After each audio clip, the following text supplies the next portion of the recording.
Chers téléspectateurs, bonjour et bienvenue dans TechMag. Aujourd'hui, comme toujours, nous allons au cours de cette émission faire la découverte d'initiatives intéressantes, mais aussi de personnes inspirantes. Je peux vous le garantir qu'il s'agisse des initiatives ou encore des personnes, elles auront toutes un lien très prononcé avec soit le numérique, soit l'entrepreneuriat ou encore le monde geek. Juste avant de faire ces découvertes passionnantes, je vous propose, madame, monsieur, de faire un tour de l'actualité. À tout de suite.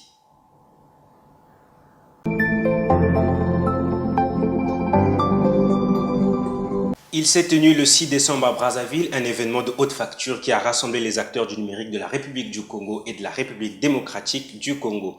Nommée Brazzaville Digital Story, cette importante rencontre a réuni autour de différents panels des décideurs, des grands groupes, des start-upers et des incubateurs afin d'échanger sur des problématiques dont les réponses pourraient être vitales pour le développement du numérique dans les deux Congos, voire même dans la sous-région. Les échanges qui y ont eu lieu ont porté sur des thématiques comme la collaboration entre les institutions publiques et les acteurs tech africains, les solutions optimales à déployer pour accompagner les startups ou encore l'innovation ouverte au bénéfice des organisations et des communautés.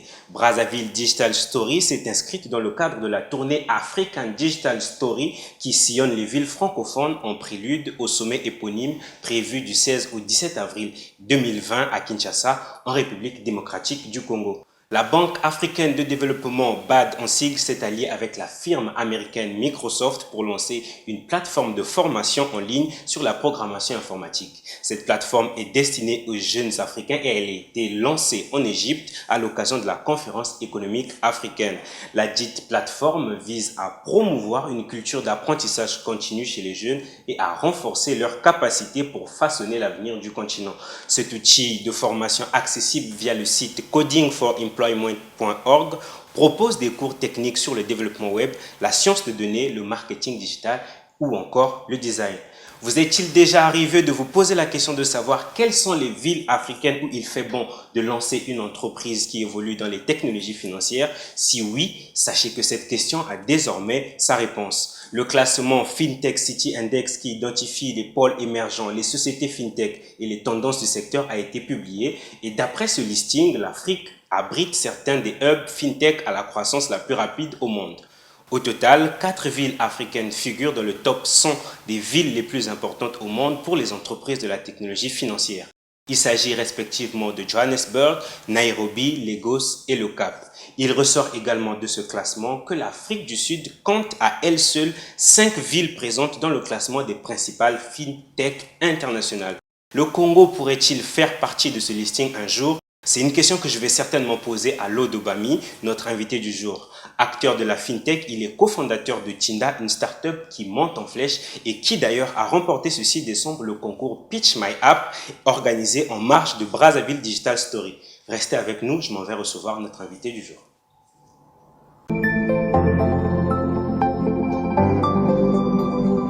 Notre invité du jour vient de me rejoindre sur ce plateau. Je l'ai dit il y a un instant, il s'appelle Lode Obami et il est cofondateur de la startup Tinda.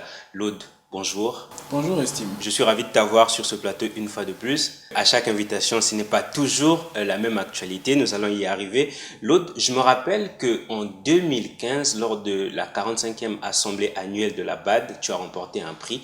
Le projet présenté, c'était Tinda. Une année plus tard, en 2016, tu as participé à Africa Rethink Awards, ARA en sigle, et là également tu as remporté un prix. 2017, lors du concours de pitch Get in the Ring, également tu es parti de là avec un prix et à toutes ces éditions-là, c'était toujours le projet Tinda que tu présentais. Pas plus tard que la semaine dernière, le 6 décembre, tu as concouru lors du Pitch My App organisé en marge du Brazzaville Digital Story. Là encore, tu as remporté un prix. D'aucuns pourraient dire que ta start-up est bénie, mais il n'est pas question de cela. Moi, je pense qu'il faut aller dans le concret. Dis-nous, qu'est-ce que ta start-up a de particulier? Que fait Tinda? Tinda, c'est technologie, innovation numérique pour le développement de l'Afrique. En fait, on est spécialisé dans la conception et le développement des systèmes d'information pour les institutions publiques, privées et les communautés. Donc, nous accompagnons certaines structures avec nos applications et il y a aussi des applications que nous avons développées pour toutes les communautés. C'est un service innovant, tu vas certainement le confirmer et je pense aussi que la start-up a un modèle économique viable. Alors, comment Tinda fait pour gagner de l'argent? Alors, Tinda a un titre, nous sommes prestataires techniques des services de paiement. Okay. Alors, à cause de ce titre-là, nous sommes derrière les institutions financières pour les aider à mieux véhiculer leur système d'information, c'est-à-dire digitaliser. Et sur l'ensemble de nos plateformes qui sont disponibles dans plusieurs domaines, nous touchons une commission qui varie entre 5% et 12% sur chaque transaction qui passe sur nos plateformes. Donc voilà comment Tinda gagne de l'argent. Alors, Tinda, avant l'année 2018, c'était essentiellement un projet. À partir de 2018, c'est là que vous avez commencé à faire du chiffre. Donc, ça fait un peu plus d'un an que vous êtes sur le terrain. Comment se porte Tinda depuis lors jusqu'à aujourd'hui? Alors, Tinda se porte très bien parce que, comme tu as su le dire, en 2018, nous avons signé avec la mairie de Pointe-Noire que nous accompagnons dans la maximisation des recettes. Et dans la maximisation, nous avons eu à faire le recensement, le recouvrement et le contrôle pour eux. Et au-delà de la mairie, il y a plusieurs institutions qui ont suivi, notamment de l'ISI Nkayi. Et là, il y a 3 semaines, nous avons signé avec la Chambre de commerce. Donc c'est le même modèle en fait qui s'applique sur toutes ces structures-là. Et c'est comme tu as su le dire, hein, depuis 2018, Tinda est en train de monter en flèche. C'est très intéressant. L'autre, tu as pris part, comme moi, samedi dernier, à la conférence, si on peut qualifier ça ainsi, Africa, Brazzaville Digital Story, j'allais dire, lors d'un panel consacré justement aux incubateurs ou les modes d'accompagnement entre les incubateurs et les startups, il y a l'entrepreneur Véron Mankou qui était présent en tant que panéliste qui a dit qu'il n'est pas toujours intéressant en fait de donner aux startups de l'argent car ce dont les startups ont besoin, c'est essentiellement de l'accompagnement. Donner de l'argent, ça peut soulager dans un temps, mais plus tard, il y aura toujours ce besoin d'être accompagné. Lors du Pitch My App, parmi les lots que tu as eu à remporter, en plus justement du voyage à Paris pour participer à Viva Technologie, on va y revenir, tu as également remporté 500 000 francs. C'est très intéressant, mais moi, ce que j'aimerais savoir parallèlement, est-ce que Tinda éprouve toujours le besoin d'être accompagné? Alors, Estime, tu sais, on est une entreprise, une jeune entreprise, parce que ça fait 4 ans que nous sommes là. Une entreprise a toujours le besoin d'être accompagnée. Et l'accompagnement, c'est pas toujours du côté financier, mais il y a aussi l'accompagnement au niveau de l'organisation, au niveau du suivi des contrats, au niveau juridique. Il y a plein de choses au niveau de l'accompagnement. Et depuis 4 ans, nous, par exemple, Tinda, nous avons été accompagnés par notre incubateur, le Bantu Hub. On est sorti du Bantu Hub, le Bantu Hub ne nous a pas lâchés. Et jusqu'aujourd'hui, nous bénéficions encore du soutien du Bantu Hub, et sous multiples formes. Donc, nous ressentons toujours le besoin d'être accompagnés parce que aujourd'hui, dans notre pays, travailler avec une institution publique, c'est pas facile du tout. Je crois que lors du panel, c'est quelle est la recette miracle pour travailler avec une institution publique. Donc, c'est là le besoin en fait d'être accompagné parce que si tu n'es pas bien conseillé, le plus souvent, on n'y arrive pas. Donc, c'est un peu ça en fait, l'accompagnement et la recette secrète en fait de la réussite de Tinda. Mais où réside souvent le problème dans la collaboration entre les institutions publiques et les startups? Est-ce que ça réside au niveau de la confiance ou bien il y a d'autres facteurs qui rentrent en ligne de compte? Alors, je vais essayer de répéter un peu ce que M. Véron Mankou a dit. Ça se passe en fait à pile ou face. D'un côté, il y a le manque de crédibilité de certaines startups de notre pays. Bon, ça se fait un peu partout en Afrique. Et de l'autre côté, il y a cette peur des institutions en se disant c'est des jeunes, est-ce que ça va marcher et tout. Alors, nous, en tant que start-up, d'abord, on s'est arrangé à être bien entouré, parce que bon, je suis cofondateur de Tinda, mais je ne suis pas seul. Il y a quand même des gros calibres au niveau de l'organisation de Tinda, notamment des anciens directeurs généraux des impôts, et il y a des grands financiers qui ont travaillé chez Schlumberger. Donc, du coup, au niveau de l'organisation, nous sommes tellement bien outillés que c'est difficile, en fait, de faire n'importe quoi, alors de faire des bêtises. Donc, ça se joue à pile ou face. Moi, je pense que, d'abord, si c'est un conseil que je dois donner aux startups, c'est de travailler d'abord sur la crédibilité de votre startup. Et deuxièmement, il se pose souvent un problème financier, parce que la plupart des entreprises, lorsque vous allez vers une institution publique, c'est de dire, bon, nous, on peut monter telle solution pour vous, mais ça vous coûtera 50 millions, ça vous coûtera 100 millions. Mais on sait que dans notre pays, on est dans un contexte de crise. Quelle est cette institution publique qui vous mettra à votre disposition 100 millions pour mettre en place un système d'information? C'est pas possible.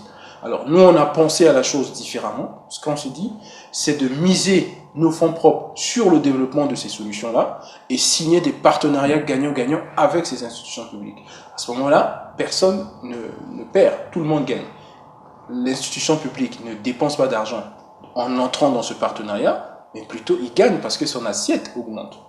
Alors, je disais d'entrée de jeu que tu as remporté le concours de pitch, on revient là-dessus. Et parmi justement les lots remportés, il y a un pass VIP pour participer à cette grande messe des technologies qui est Vivatech. Alors, il y aura une compétition l'année prochaine lors du sommet 2020 de l'African Digital Story où les 6 gagnants des différents pays où ce concours Pitch My App a eu à être organisé vont compétir justement pour remporter d'autres lots. Moi, je veux savoir, Lode, pourquoi c'est important pour Tinda d'être présent à un événement comme Vivatech?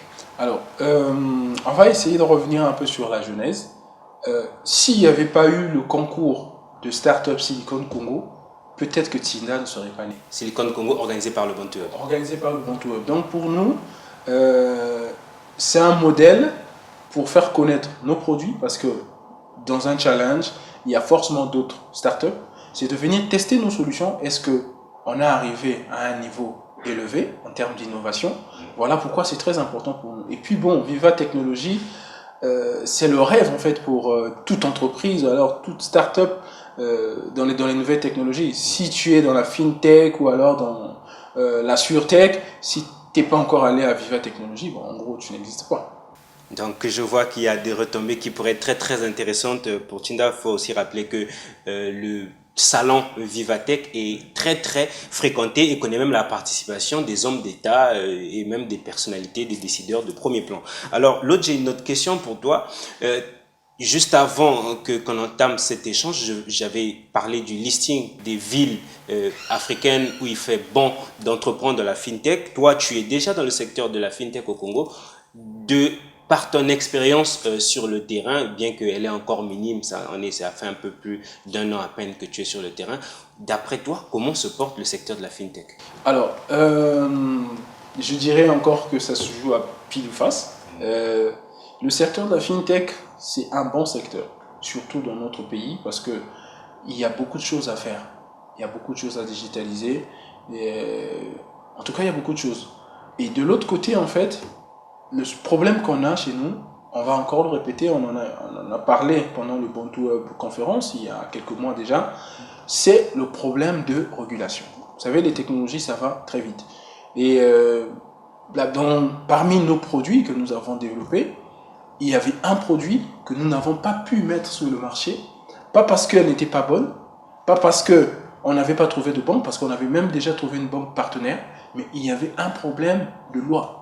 Parce que le Congo est dans une zone et on ne peut pas aujourd'hui se permettre de lancer une solution si tu ne réponds pas aux exigences de la COBAC.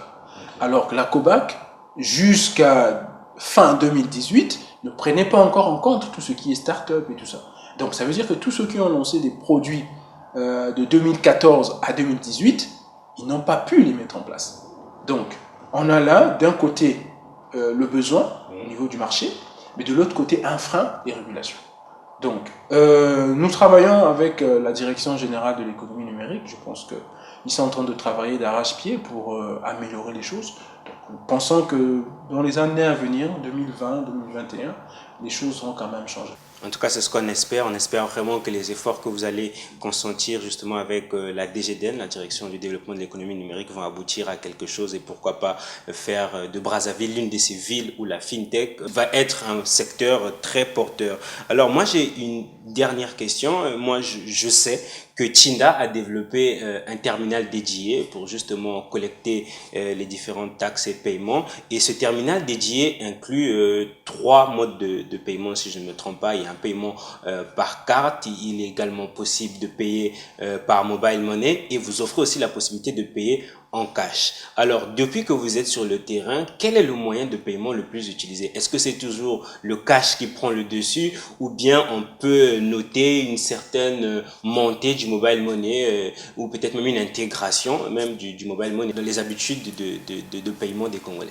Alors, sur le terrain, vous savez, les gens ne sont pas encore habitués à un certain mode de paiement, mais on est en train d'évangéliser, d'emmener les gens à comprendre que avec l'électronique, c'est mieux. Aujourd'hui, nous, en tant que Tinda, le souhait serait que, par exemple, les 23 000 contribuables de Pointe-Noire payent tous en électronique. C'était notre souhait. Parce qu'avec l'électronique, on trace mieux l'information. Mais lorsqu'on arrive dans une phase, il y a toujours une phase de transition, j'allais dire. Et dans la phase de transition, il faut essayer d'accepter tout le monde. Et autre chose, c'est que sur le terrain, tout le monde ne paye pas la même chose. Il y a des grandes entreprises qui ne peuvent pas te payer 1 million par mobile money, parce que même mobile money a des limites. Donc du coup, si c'est une entreprise comme, je citerai Total, par exemple, ne peut pas vous payer par mobile money, il vous payera forcément par chèque. Et quand vous allez de l'autre côté dans le quartier, le West African qui a une boutique, lui par contre, il peut payer par mobile money, mais il y a encore un effort à faire parce qu'il n'a peut-être pas encore la maîtrise de mobile money. Donc du coup, il y a un peu ce brassage que nous avons rencontré sur le terrain. Nous sommes en train de travailler dessus et d'ici là, je crois que les choses vont aller parce que bon, pour votre information, lors du Pitch My App, nous avons fait des rencontres bien. Nous avons rencontré le CEO de la CFC qui travaille du côté de la RDC, qui font des choses bien. Et je crois que dans les 1 mois à venir, il va y avoir un partenariat entre Tinda et CFC parce qu'ils sont déjà très avancés sur un certain secteur au niveau de la RDC et cette mutualisation fera en sorte que les services de Tinda vont être déployés au niveau de la RDC, mais en passant par la plateforme de CFC. Et CFC en 2020 va venir s'installer au Congo et ils utiliseront notre plateforme pour utiliser leurs moyens de paiement et tout ça. Donc nous sommes en train de tout mettre en œuvre pour que chaque Congolais profite au mieux des nouvelles.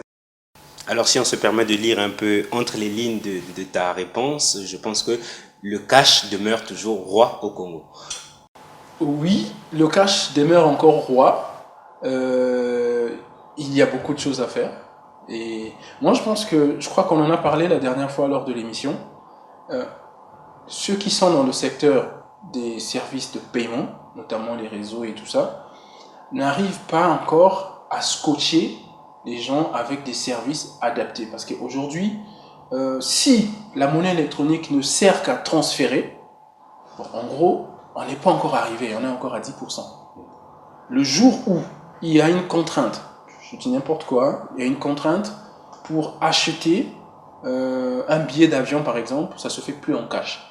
Il faut forcément utiliser une carte Visa électronique ou alors il faut utiliser un compte mobile money. Les gens seront obligés d'avoir un compte électronique pour payer le billet. Donc, c'est les services qui poussent l'Africain ou alors les Congolais à changer d'habitude.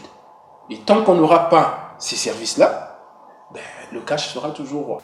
Personnellement, j'ai vraiment hâte qu'on arrive au tout électronique ou du moins qu'on se rapproche vraiment ou bien qu'il y ait que la courbe se renverse. J'allais dire, en tout cas, merci d'être passé Lodou Bami et pour la suite, vraiment, je te souhaite le meilleur et j'espère que tu reviendras dans TechMag pour nous partager de bonnes nouvelles. Quant à vous, téléspectateurs, vous le savez, il n'y a pas de fin possible pour votre émission TechMag sans la rubrique découverte. Et c'est tout de suite. Selon l'Organisation mondiale de la santé, 4 à 10 personnes sur 1000 souffrent de convulsions épileptiques dans le monde et de nombreuses études ont démontré que 70% des symptômes de cette maladie pouvaient être atténués par des médicaments. Il se trouve que beaucoup de patients ne sont pas capables de deviner qu'ils entrent dans la phase prédictive de la crise d'épilepsie et cela représente un véritable problème. Pour y remédier, 2 chercheurs de l'université de la Louisiane à Lafayette ont conçu un système d'intelligence artificielle capable de détecter la survenance d'une crise d'épilepsie avec un niveau de précision de 99,6%. Ces chercheurs ont indiqué que la prévision des crises d'épilepsie contribuerait grandement à améliorer la qualité de vie des patients épileptiques. C'est pourquoi ils se concentrent désormais sur la manière de développer leur logiciel afin qu'ils deviennent utilisables pour les millions de personnes souffrant de crises épileptiques dans le monde. Le site d'information 01net a rapporté que Qualcomm et Google ont fait récemment scène commune pour présenter quelques innovations à Hawaï, et c'est à cette occasion que les deux firmes ont annoncé que les équipements qui seront dotés du processeur Snapdragon 865 et qui tourneront sur Android Air, la prochaine version d'Android, rendront possible une dématérialisation effective des cartes d'identité, passeports et autres. Par exemple, permis de conduire dans nos téléphones. À la différence des simples fichiers PDF, ces pièces seront tout à fait exploitables, utilisables et authentifiables par les douanes ou autorités de certains pays. Outre le volet innovation, nous parlons aussi de gaming. Très précisément, je vais vous présenter le jeu Phoenix Point qui propose de prendre les commandes d'une organisation d'élite. Dans le jeu, il vous faudra déployer des escouades armées appuyées par quelques drones et véhicules afin de repousser les hordes d'abominations mutées par un mystérieux virus alien. L'histoire se déroule en 2057 et la situation est pour le moins sombre. La Terre est ravagée, les survivants sont divisés et terrés dans des hameaux fortifiés, pendant que les factions principales tentent de prendre le pouvoir tout en essayant de rétablir la situation. Tout de suite, la bande-annonce.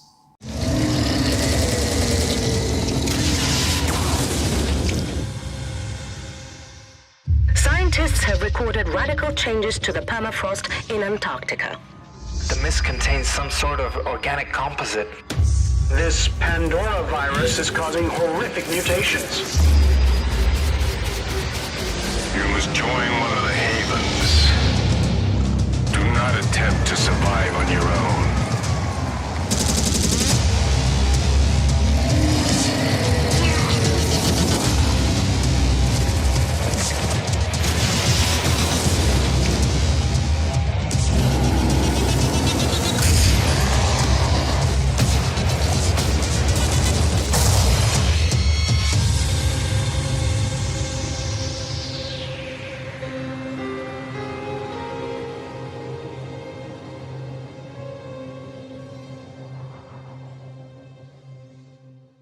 Je précise que ce jeu est disponible sur toutes les plateformes et plus spécifiquement sur PC, PS4, Xbox One et Macintosh. Mesdames et messieurs, merci de nous avoir suivis.